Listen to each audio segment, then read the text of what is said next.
Merci d'être sur la télévision. La barre pour suivre le journal de ce jour, jeudi 23 septembre 2021. Mesdames, Messieurs, bonsoir et bienvenue à tous. La problématique du système éducatif nigérien était au centre d'un débat public hier mercredi à l'Institut de formation technique de l'information et de la communication IFTICA. Le débat est organisé par les réseaux des radios et télévisions indépendantes du Niger à Retina. Le résumé avec Ismaël Moumouni et Sadoudoumi. Poser le débat afin de trouver une piste de sortie par rapport aux mots qui assaillent le système éducatif nigérien. Objet de cette tribune publique sur l'éducation, une activité initiée par les réseaux des radios et télévisions privées du Niger Rétine. Qu'il y ait de nouvelles idées qui peuvent vraiment enrichir le débat qui est en train de se faire entre quatre murs pour qu'il y ait des acteurs dont on n'a pas pensé ou qui peuvent, à l'occasion de ce débat, donner vraiment leur contribution et qui peut être très enrichissante. Donc c'est en cela qu'on a décidé d'organiser ce débat. C'est parce que nous savons que parmi ces acteurs, il y en a qui ont de très belles idées et que si on prend en compte leurs idées, ça peut valablement permettre vraiment de trouver de véritables solutions aux maux qui assaillent l'école nigérienne. Les participants saluent cette initiative avec un thème qui est d'actualité et cela à quelques jours de la reprise des cours. Les acteurs qui sont invités sont des acteurs véritablement impliqués dans l'accompagnement, le suivi et la mise en œuvre de différentes politiques éducatives. Vous avez invité Issouf Arzika du Sinen Halidou du Sinaseb, c'est de grands syndicalistes qui animent de grands syndicats. Je pense que quelque chose sortira des pistes qui pouvaient être mise sur la table pour le gouvernement afin que ça puisse véritablement contribuer à ramener l'école nigérienne sur les rails parce que l'école elle est vraiment malade au stade actuel. Les partenaires là qui sont venus faire le débat, ils sont bien placés pour vous dire exactement ce qui se passe. Notre système éducatif là, vraiment nous-mêmes nous savons que ça va très mal. Et ce qui a amené tout ça, l'État a adopté le programme du Sénat de l'éducation, une éducation de masse au lieu d'une éducation de qualité. Même si les enfants n'ont pas la moyenne, ils vont passer pendant des années. Et ils sont venus encore supprimer le CFEPD. Vous voyez, un enfant, les parents d'élèves aussi, ont une part de responsabilité par rapport. Élèves, parents d'élèves, enseignants, syndicalistes et les partenaires de l'école ont tous pris part à cette activité, ce qui témoigne de l'importance qu'accorde le public à cette initiative du réseau. Le village de Telcho, situé à une vingtaine de kilomètres du département de Filengue, a servi de cadre au lancement de la caravane juridique placée sous le thème faciliter l'accès des communautés aux droits et à la justice. Une caravane organisée par Orange un programme de Sahel projet dénommé OKP. Arrêtez ça là pour les précisions. C'est dans le cadre de la mise en œuvre du projet OKP Sahel financé par le ministère des Affaires étrangères de la Hollande qui a organisé la présente caravane juridique dont le lancement a eu lieu dans le village de Talcho, situé à 25 km de Filengue.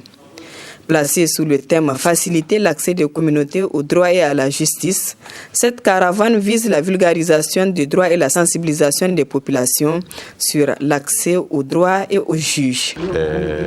Avant d'arriver à cette activité, nous avons déjà fait des travaux de recherche dans cette localité même de Talcho et dans d'autres localités de la commune urbaine de Filengue, où on a mis des étudiants qui ont enquêté sur les questions de changement climatique, d'état de droit et de l'insécurité. Et aujourd'hui, si vous voulez, c'est la consécration de ce travail d'enquête-là qu'on est venu exposer pour s'enquérir, si vous voulez, des préoccupations des populations quant à l'état de droit, quant aux questions de délivrance des services de justice dans le village de Talcho. On a amené avec nous des experts, donc des magistrats, et des huissiers et des avocats qui vont écouter la population populations et puis répondre à leurs questions par rapport à la délivrance des services de justice. Alors cette activité est importante pour la population parce que les questions de droit, vous savez, c'est des questions qui sont très sensibles et complexes.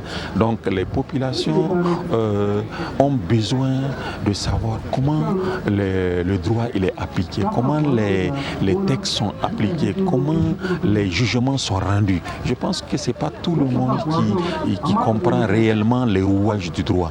Et à travers cette activité de caravane juridique, c'est qu'on rapproche le justiciable de la justice. Parce qu'on amène les praticiens du droit à lui expliquer comment on délivre comment on appelle les actes de justice, comment la justice elle est délivrée au niveau des populations. Et ça permet aux gens non seulement de pouvoir poser des questions, de s'éclairer sur plein de problèmes en lien avec la justice. Je pense que c'est une importante chose. Et en plus, nous, en tant qu'universitaires, ça nous permet aussi de former nos étudiants. Cette caravane juridique qui rapproche le justiciable de la justice fait réjouir les responsables du département de Filengue avec à leur tête le secrétaire général de la préfecture. Nous sommes satisfaits de cette activité parce que dans notre département, parce que ça permet à la population de bien comprendre comment approcher par exemple la juridiction quand ils ont des problèmes entre eux ou bien entre la population et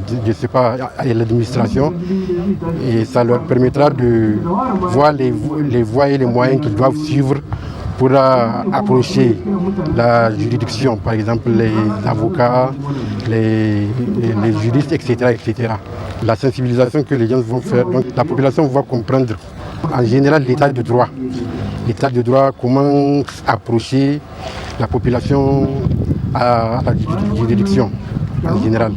Donc nous remercions vraiment les initiateurs, de cette initiative parce que vraiment ça donne un plus dans notre département. Parce que le fait que les gens soient sensibilisés, comprennent comment approcher la juridiction pour pouvoir régler leurs problèmes. Puisque vous savez, aujourd'hui, quand on prend un habitant qui vit comme ça, même s'il a des problèmes, il ne sait même pas par où aller. Les habitants du village de Talcho venus massivement ont eu droit à des exposés développés par un magistrat et un huissier de justice sur les questions juridiques relatives au changement climatique. 6 jours durant, la caravane juridique sillonnera Filengue, Talcho et Kania pour éclairer la population sur le changement climatique, l'insécurité et le droit pratique.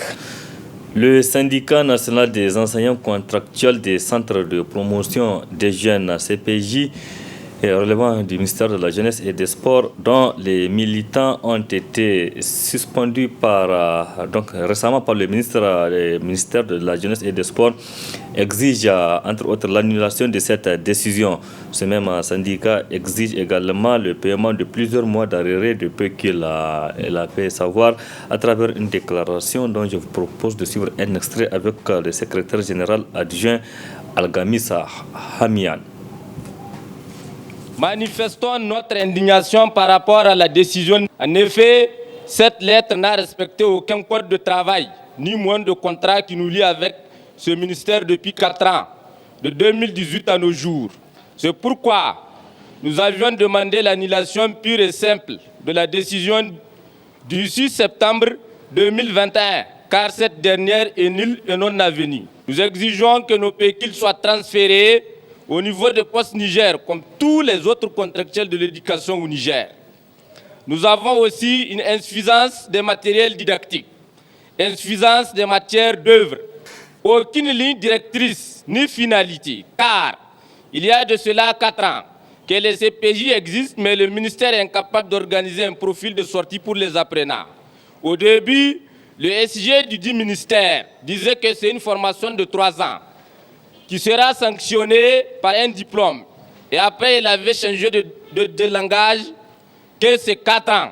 Mais actuellement, les 4 ans écoulés, rien. Parlons à présent d'un phénomène de la société qui doit interpeller tout le monde, c'est celui de divorce dans les foyers entre les couples, notamment ici à Niamey où la situation prend de l'ampleur. Retenez bien, entre le mois de janvier et le 16 août 2021, 918 cas de divorce confirmés ont été enregistrés au niveau de l'association islamique du Niger. Et plusieurs raisons expliquent cette rupture entre le couple, comme vous allez voir dans ce reportage signé Fajimata Moussa, les stagiaires, sur les images de Abakar Soleil. Le mariage est par définition une union conjugale de deux personnes reconnues de façon officielle, à durée illimitée, encadrée par une institution juridique ou religieuse qui en détermine les modalités. Malheureusement, il est devenu de nos jours une sorte de contrat à durée déterminée car le phénomène de divorce prend de l'ampleur dans nos sociétés, comme en attestent les chiffres. C'est un des phénomènes les plus inquiétants, en tout cas de nos jours, au vu du rythme auquel malheureusement les foyers sont en train de se disloquer. De nos jours, de plus en plus, les familles sont moins impliquées dans l'organisation, dans le choix des différents partenaires. C'est les jeunes qui vont se rencontrer, qui vont se découvrir, qui vont s'aimer durant des mois, des années, peut-être juste à la phase où on doit amener la dot, c'est en ce moment-là que les familles vont commencer à se côtoyer, vont commencer à se connaître. Or, l'absence de ces parents-là constitue quelque part une sorte de liberté qu'on donne aux jeunes de pouvoir facilement, pour un oui ou pour un non, de déclarer le divorce ou d'annoncer le divorce.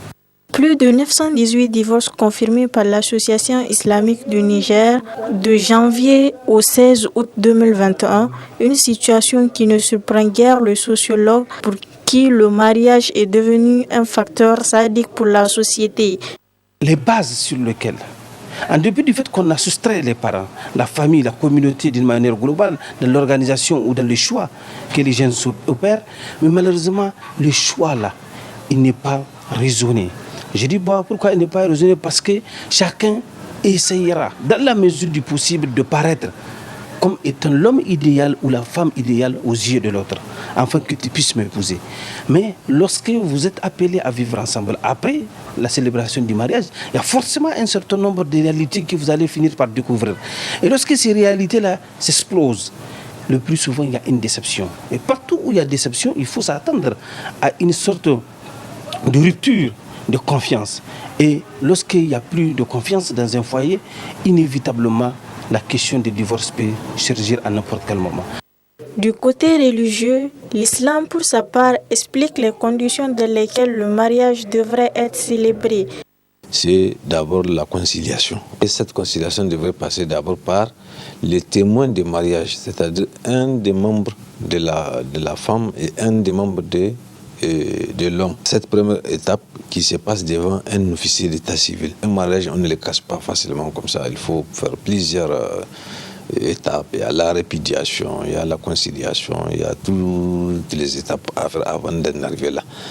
Maintenant, quand on en arrive là, celui qui est habilité à le faire, c'est une autorité investie d'un pouvoir ou spirituel, ou politique, ou culturel, qui était au départ donc témoin de ce mariage-là. Comment ça s'est passé? Est-ce qu'il lui a donné ses droits? Il a donné les droits à la femme comme il se doit avant d'attacher le mariage. Est-ce que ça s'est passé dans les normes, dans la loi d'Allah subhanahu wa ta'ala, avant de prononcer ça? Il est temps pour une prise de conscience dans les foyers sur l'idéal de la vie et le respect des différentes bases du mariage, parce que ce dernier est un facteur important dans la vie des êtres humains. Ils sont de plus en plus nombreux dans la circulation ici à Niamey. Ce sont les tricycles qui sont sollicités dans les transports des bagages et autres objets.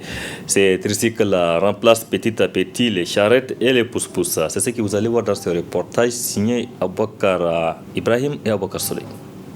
Mais où sont donc passés ces anciens pousse-pousse, communément appelés torco? Ils se font de plus en plus rares car menacés de disparition systématique, relégués presque définitivement au garage. Leurs remplaçants les voici, les tricycles et ces voiturettes. C'est eux qui font feu de tout bois en matière de transport urbain dans une ville cosmopolite comme Niamey aux dimensions démesurées, accentuant le mouvement pendulaire des habitants très actifs. Ce qui explique cette nouvelle donne, une donne qui visiblement a boosté les secteurs économiques au vu des différentes tractations gravitant autour de ce secteur d'où une sollicitation tous azimuts de ces engins transportant n'importe quel type de bagages et c'est la livraison à domicile. Les voici ratissant quasiment toute la ville de Niamey.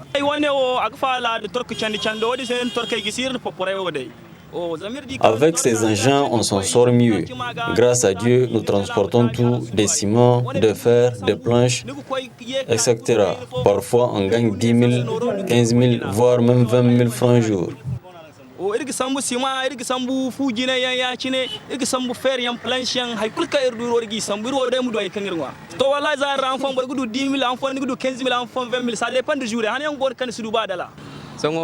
Avant, avec les turcos, nous souffrons beaucoup. Maintenant, grâce à Dieu, tout a changé. En fonction des activités, on gagne parfois 20 000, voire 30 000 francs. Et parfois presque rien.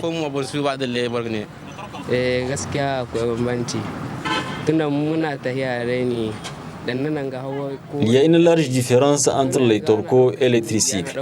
Avec ces derniers, nous partons dans tous les quartiers. Parfois, nous gagnons 15 000, 20 000 et même 10 000 francs.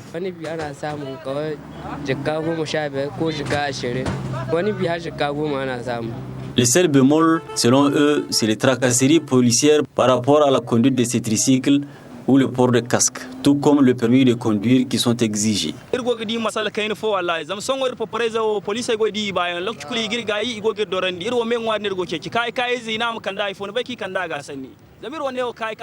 Le seul problème auquel nous faisons face, c'est la tracasserie policière.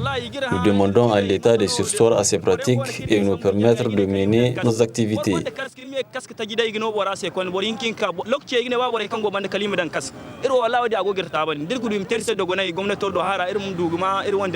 Selon les vendeurs importateurs, les prix de ces engins varient en fonction de la taille et de la qualité. Les prix varient selon leurs caractéristiques.